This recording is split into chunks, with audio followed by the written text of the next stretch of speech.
The official YouTube channel of अवसर वाला। अवसर वाला चैनल में आप सभी का स्वागत है और हम आज की क्लास में स्टार्ट कर रहे हैं 11th की फिजिक्स। मैं लिख दे रहा हूं यहां पर जो टॉपिक है आज का 11th और 12th दोनों की क्लास के लिए टॉपिक है। दोनों ही क्लास के बच्चे हम ले सकते हैं, लेकिन बेसिकली अगर हम बात करें तो 11th की फिजिक्स ही आज की क्लास सॉरी दिखा रहा हूं। ठीक है, तो ये वीडियो उन बच्चों के लिए है जो 10th का एग्जाम देकर के रिजल्ट का वेट कर रहे हैं और अपने अपने रिजल्ट की जिस तरीके से इंतजार होता है कि क्या रहेगा वो अलग बात है, लेकिन मैं आपको बताना चाहूंगा कि आप लोग रिजल्ट का वेट मत करिए, तुरंत 11th क्लास की पढ़ाई में लग जाइए। ठीक है, क्योंकि कुछ बातें आपसे आज मैं करूंगा कि 10th के बाद जब आप 11th में आते हैं तो कैसे अपने आप को मैनेज करना होता है, कैसे अपने आप को तैयार करना होता है एक बड़े सिलेबस को पढ़ने के लिए, अपने आप को एक बड़े सिलेबस के लिए तैयार करना है आपको। तो आज हम स्टार्ट करेंगे बेसिक मैथमेटिक्स फॉर फिजिक्स। मैंने कल की क्लास में आपकी जो मैंने बताया था कि 10th के बाद 11th की फिजिक्स की तैयारी कैसे करें, उसमें मैंने बताया था आपके लिए कि जो मैथमेटिक्स टूल्स होते हैं वो आपके लिए जानना आवश्यक है। तो आज उन्हीं मैथमेटिक्स टूल्स के बारे में बात करूंगा और सबसे ज्यादा मेरा ध्यान रहेगा आज अलजेब्रा के बारे में। किसके बारे में? अलजेब्रा में।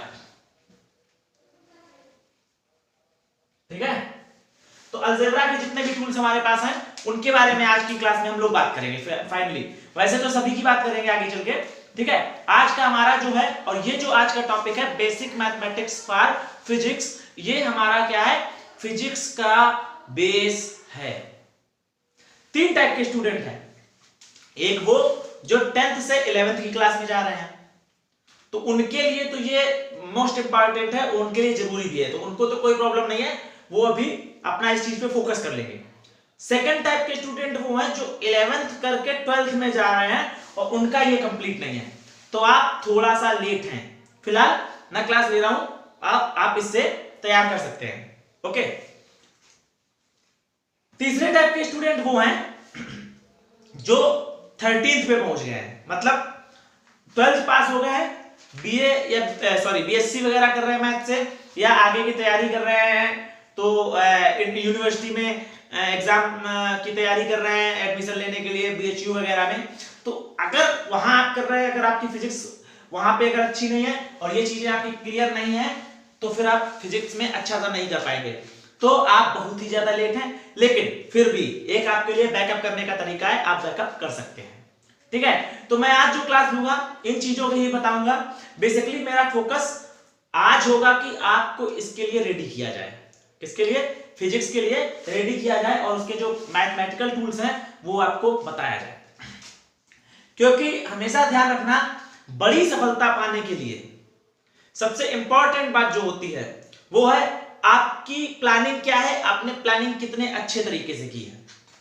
विदाउट प्रॉपर प्लानिंग आप लाइफ में कोई भी बड़ा अचीवमेंट नहीं कर सकते।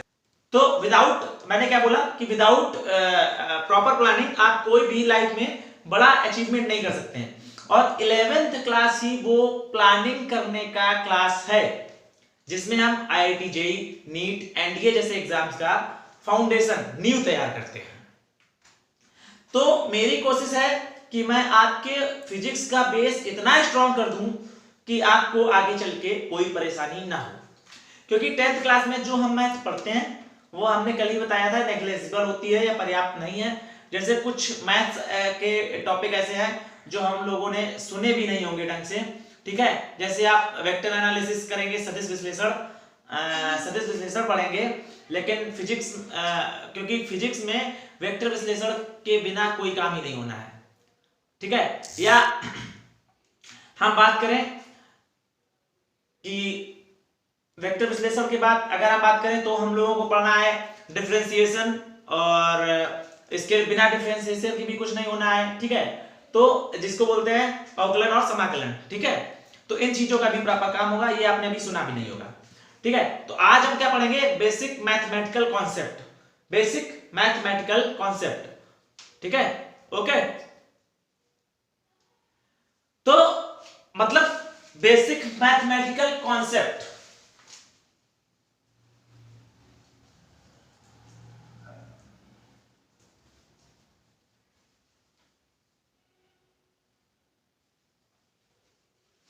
ठीक है, तो इसको बोलते हैं मूलभूत गणितीय अवधारणा, मूलभूत गणितीय अवधारणा।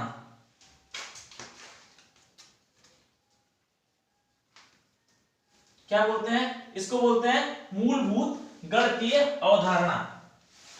तो बेसिक कॉन्सेप्ट जो हमारा है वो यही है। तो मैं जैसे इसके लिए आपको जरूरत क्यों पड़ेगी ये भी मैं बताता हूं। जब मैं ऊंचाई और गहराई में के साथ जी के मान में परिवर्तन का डेरिवेशन करूंगा तो मुझे पता है कि वहां द्विपद प्रमेय का यूज होगा। ठीक है, जब मैं समाकलन विधि से गति के समीकरणों का डेरिवेशन करूंगा तो मुझे पता है आपको समाकलन की जरूरत पड़ेगी। जब मैं वर्क निकालूंगा तो एफ और डी का आपको डॉट प्रोडक्ट निकालना पड़ेगा। तो ये अभी जो बच्चे 10th से 11th क्लास में पहुंचे हैं उनको नहीं पता है किस जगह क्या जरूरत पड़ेगी। ये चीज एक फिजिक्स के टीचर को अच्छे से पता होती है कि मैथ की किन चीजों का जरूरत, किन चीजों का नीड, कितने फार्मूले आपको पढ़ने हैं। तो अब बात करेंगे कि सर क्या अब मैथ का टॉपिक तो बहुत लंबा है, तो क्या मैं आप फिजिक्स पढ़ने के लिए पूरा मैथ में पढ़ता शुरू करूं? नहीं, ऐसा नहीं है। एक फिजिक्स के टीचर को मालूम है कि आपको क्या पढ़ाना है।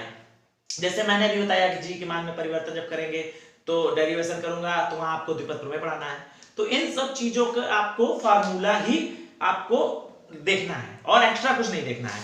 ठीक है, तो हमें किन किन मैथ के किन किन टॉपिक को कंप्लीट करना है वो मैं आपको बताऊंगा। ठीक है, उसके बाद एक सबसे बड़ी इंपॉर्टेंट बात है, जैसे भी मैंने बोला यही कि आप कहेंगे सर कितना टॉपिक पढ़ना है। तो जो हमारी क्लास है वो सिर्फ और सिर्फ फार्मूला बेस्ड रहेगी। मुझे पता है आपको किन किन फार्मूलेस की जरूरत पड़ेगी, आगे मैं वो आपको बताऊंगा। ठीक है, तो सबसे पहले हम पढ़ेंगे क्या? अलजेब्रा। जैसे आज की क्लास में मैंने लिख रखा है, सबसे पहली क्लास क्या रहेगी? अलजेब्रा, मतलब जिसको बोलते हैं बीजगणित। ओके, सबसे पहला टॉपिक हमारा क्या रहेगा? अलजेब्रा।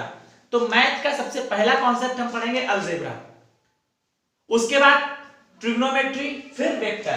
तो दूसरा टॉपिक जो अगर हम बात करें तो ट्रिग्नोमेट्री, हम दूसरे टॉपिक की बात करेंगे त्रिकोणमिति।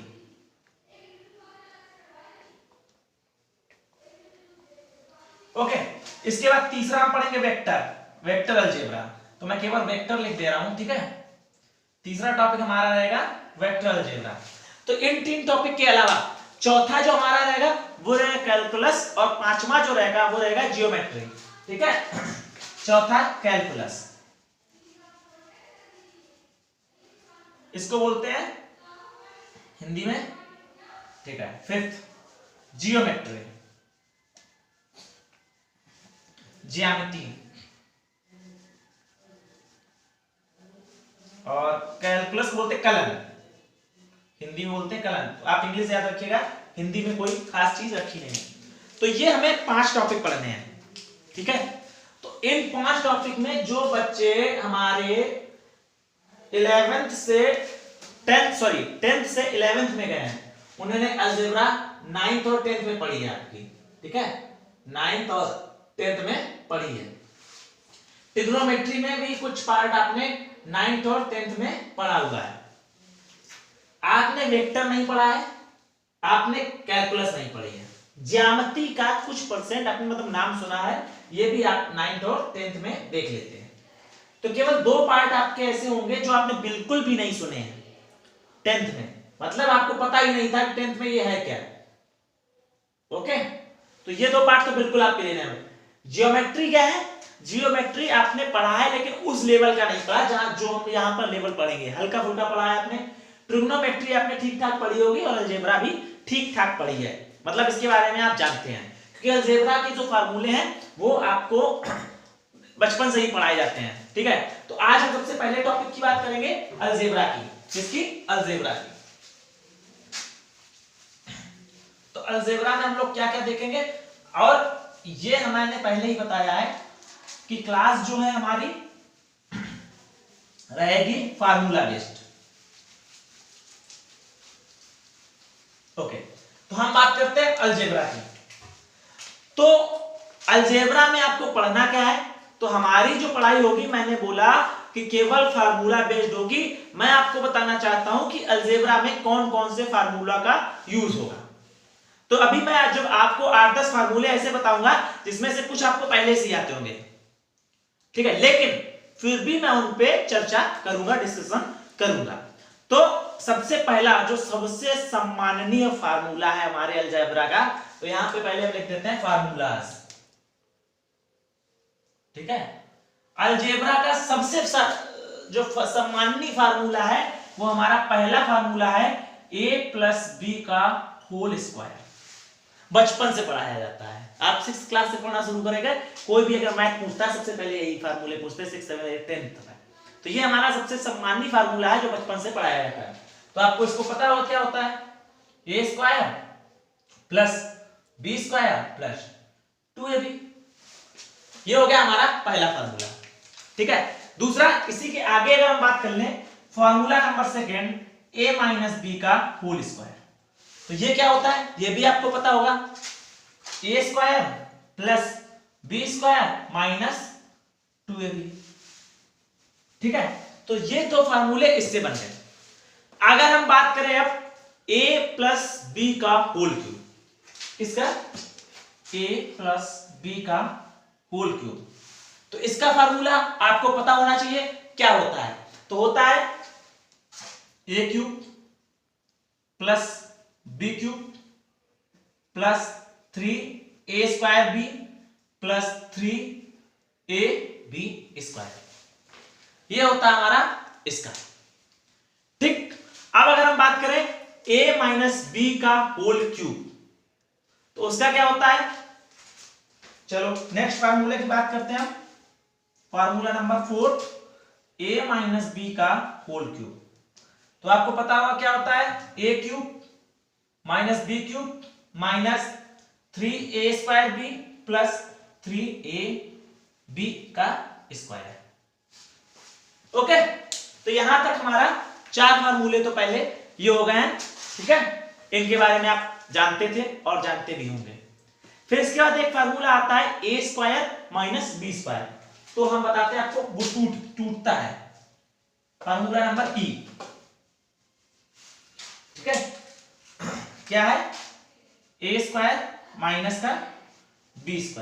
तो वो क्या होता है, a+b और a माइनस b, ये फार्मूला अपना। अब बात करें, कई बच्चे पूछते हैं सर अगर a² प्लस b² कर दे, तो a² प्लस b² हमारा नहीं टूटता है, वो आगे बहुत ही जब हाई लेवल की आप पढ़ते हैं तो वहां टूटता है, यहां हमें लोगों को फिजिक्स में कोई जरूरत नहीं इसकी अभी, ठीक है। तो यहां तक के फार्मूले आपके पास क्लियर होंगे। और एक मैं आपको और बताता हूं, ये जो बेसिक मैथमेटिक्स फॉर फिजिक्स, ये बेसिक मैथमेटिकल कॉन्सेप्ट मैं जो पढ़ा रहा हूं, इसको आप फिजिक्स के नोट में मत बनाइएगा, इसका एक आप अलग से बना लीजिएगा नोट्स, पतला सा एक रजिस्टर लेके उसमें अलग से बनाए। क्यों, अब मैं ये कह रहा हूं पतला, देखो एक एग्जांपल देता हूं आपको। मान लो एक आपके पास बहुत ही महंगी कार है, आपने BMW ले ली, ऑडी ले ली, ठीक है, मर्सिडीज ले ली, बहुत महंगी कार है, लेकिन आप उसको चलाने के लिए आपके पास फ्यूल नहीं है, तो वो गाड़ी आपके लिए कैसी है, एकदम कबाड़। तो वही चीज है, फिजिक्स हमारी कार है और ये जो फार्मूला है बेसिक मैथमेटिकल कॉन्सेप्ट, ये हमारे लिए फ्यूल है। तो बिना फ्यूल के गाड़ी नहीं चलेगी, इसी तरीके से बिना मैथमेटिक्स फार्मूला के फिजिक्स भी नहीं बढ़ेगी आगे। और उसमें भी क्या करना होता है, आप ईंधन डलवाते हैं, फ्यूल डलवाते हैं, आप यात्रा करते हैं, खत्म हो जाता है, फिर दोबारा फ्यूल डलवाते हैं। तो वही काम यहाँ है, अलजेब्रा के फार्मूले या आप मैथमेटिकल कॉन्सेप्ट के फार्मूले पढ़ेंगे, 15-20 दिन बाद फिर भूलेंगे, तो उनका फिर से रिवीजन करिएगा, फिर आपकी गाड़ी चलेगी। मतलब हर 15 दिन में जैसे ही लगे आपको ये फार्मूले आप भूल रहे हैं, आप नोट्स खोलिएगा, इनको रिवाइज करिएगा, अच्छे से समझ में आना चाहिए, ये ज्यादा जरूरी है, ठीक है। तो हमारा कहां तक हो गया, a माइनस b का a² माइनस b का होल, a² माइनस b² को हमने तोड़ दिया। अब इसके आगे जो हमारा फार्मूला है वो है a³ माइनस b³, ठीक है, f a³ माइनस b³। बहुत सारे बच्चों को पता भी होगा कि क्या होता है, तो बहुत सारे बच्चों को नहीं भी पता होगा। तो क्या होता है a minus B A square plus B square plus A B. Okay clear? Okay ठीक है, तो इतना आप नोट करिए, फिर मैं आगे बताता हूं। यहां तक हमारे हो गए f। उसके आगे नेक्स्ट फार्मूला मैं लिखता हूं g नंबर। तो अगर हम बात करें तो यहां तक हमें जितने भी फार्मूले लगभग आपको इसमें से एक ही दो अगर छोड़ दें तो शायद कुछ बच्चों को सारे भी आते होंगे। ठीक है, तो अब हम आगे बात करेंगे क्या, इसके बाद हम बात करेंगे एक फार्मूला हमारा आता है a plus B plus C का होल स्क्वायर, या पहले हम बात कर लेते हैं a cube plus B cube की। तो a cube plus B cube क्या होता है,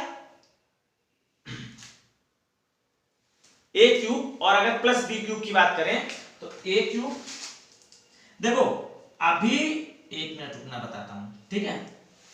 अभी हमने बोला a square minus B square टूटता है, but a square plus B square नहीं टूटता, बट हमें क्या a cube plus B cube टूट जाता है।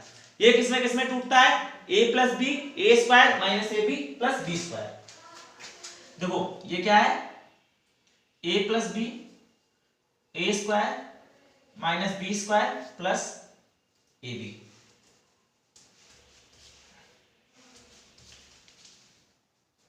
Plus A B. Okay, A cube plus B cube, formula bracket नहीं बंद किया है और थोड़ा गलत हो गया, एक मिनट, ए प्लस बी, तो यहां होता है A square plus B square minus A B. Okay, A square plus B square minus A B. अब नेक्स्ट फार्मूला जो है वो हमारा है H number, a plus B plus C का होल स्क्वायर। ये तो लगभग बच्चों को पता होगा, ठीक है। तो ये फार्मूला हमारा क्या होता है, a square B square C square 2ab 2bc plus 2ca।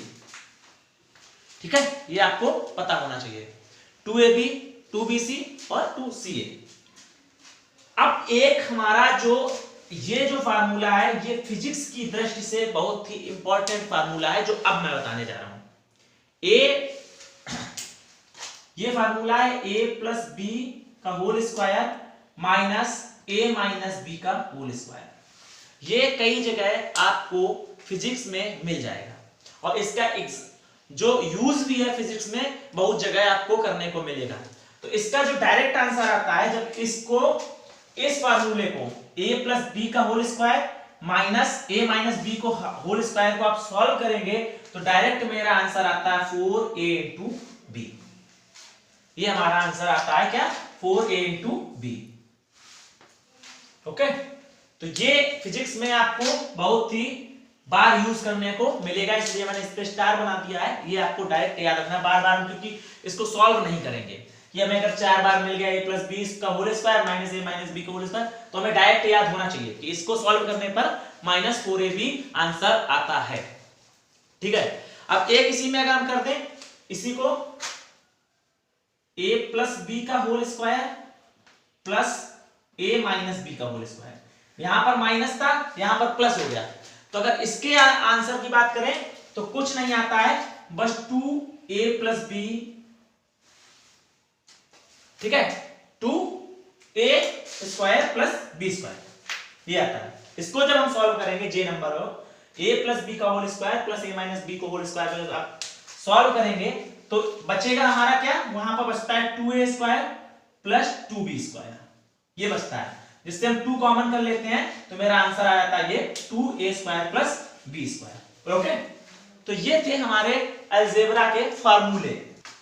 अब हम आगे पढ़ेंगे घातांक के नियम के फार्मूले, क्योंकि ये हमारे जितने थे ये हमारे इतने फार्मूले कंप्लीट हो गए। अब हम पढ़ेंगे घातांक के नियम के फार्मूलास। तो हम अब पढ़ेंगे क्या, घातांक नियम के फार्मूले। क्या पढ़ेंगे, घातांक नियम, घातांक नियम के फार्मूले जो है, ठीक है। तो घातांक नियम के फार्मूले कौन कौन से हैं, ये भी आपके अलजेब्रा के अंतर्गत आता है। तो सबसे पहले फार्मूले की अगर हम बात करें, ऑप्शन नंबर 1 तो आता है x की पावर n इंटू एक्स की पावर एन। अगर इस फार्मूले की बात करें तो इसका निकलता है एक्स की power M plus N. Next formula हमारा है एक्स की पावर एम अपॉन एक्स की पावर एन, तो इसका हो जाता है एक्स की पावर एम माइनस एन। पहला फार्मूला था एक्स की पावर एन, एक्स की power N is equal to हो जाता है एक्स की पावर एम प्लस एन, मतलब घातों का यदि दो का बेस समान है और उनका गुणा हो रहा है तो घातों का योग हो जाता है। ठीक है, यदि दोनों का बेस समान है और दोनों एक दूसरे के डिवाइडेशन में घातें अलग अलग हैं तो क्या होती हैं, घातें घट जाती हैं। ठीक है, नेक्स्ट फार्मूले की अगर हम बात करें तो x की पावर m की होल पावर n, इसकी अगर हम बात करें तो यहां क्या घातों का मल्टीप्लाई हो जाता है x की पावर m इंटू n। ठीक है, अगर हम बात करें अब फोर्थ फार्मूले की x की पावर 0, तो x की पावर 0 का मान हमेशा 1 होता है। कहीं भी आपको किसी की भी पावर 0 मिल जाए तो उसका मान हमेशा क्या होता है, 1 होता है। ठीक है, फिर कहीं अगर आपको कंडीशन दी हो, क्या एक कंडीशन की मैं बात कर रहा हूं, अगर दिया हो इफ, यदि आपको कोई कंडीशन दी हो कि इफ x की power n equal to x की पावर n, ठीक है, इस तरीके का क्वेश्चन अगर दिया हो कि x की power m equal to x की पावर n हो तो क्या होगा, तो हमेशा याद रखना यदि किसी दो संख्याएं हैं अगर उनका बेस समान है और घात अलग अलग है, क्या है, यदि बेस समान है और घात अलग अलग हो तो क्या हो जाता है, तो घात क्या हो जाती है, बराबर हो जाती है। तो यहां से क्या आ जाएगा m इक्वल टू n, यदि x की power n equal to x की पावर n तो m is equal to n, हमेशा याद रखना। इसी प्रकार यदि बोल दे कि x, यदि आपसे बोल दे कि x की power m is equal to y की पावर n, अगर आपसे बोल दे m, ठीक है, यदि जैसे यहां पे हमने बोला घातें अलग अलग हो और बेस समान हो, आधार समान हो तो घात बराबर हो जाती है। इसी प्रकार यदि ये d, ये e और ये f नंबर, यदि बेस अलग अलग हो और घात समान हो तो क्या हो जाएगा, बेस भी आपस में बराबर हो जाएंगे, तो क्या हो जाएगा x जो है वो y के बराबर हो जाएगा। ठीक है, इसी प्रकार अगर हम बात करें नेक्स्ट फार्मूले की अपने, तो नेक्स्ट फार्मूला हमारा है, नेक्स्ट फार्मूले की अगर हम बात करें तो नेक्स्ट फार्मूला हमारा है, अगर कहीं लिखा है आपको 1/x की पावर m, तो ये घात जब ऊपर जाती है तो माइनस में चेंज हो जाती है, तो हम इसको लिख सकते हैं f की पावर माइनस m। तो इतने रूल्स ये जो हमारे हैं घातांक के नियम के फार्मूले और इसके पहले जो आपको फार्मूले पढ़ाए हैं, इतने रूल्स आपको ध्यान में रखना है।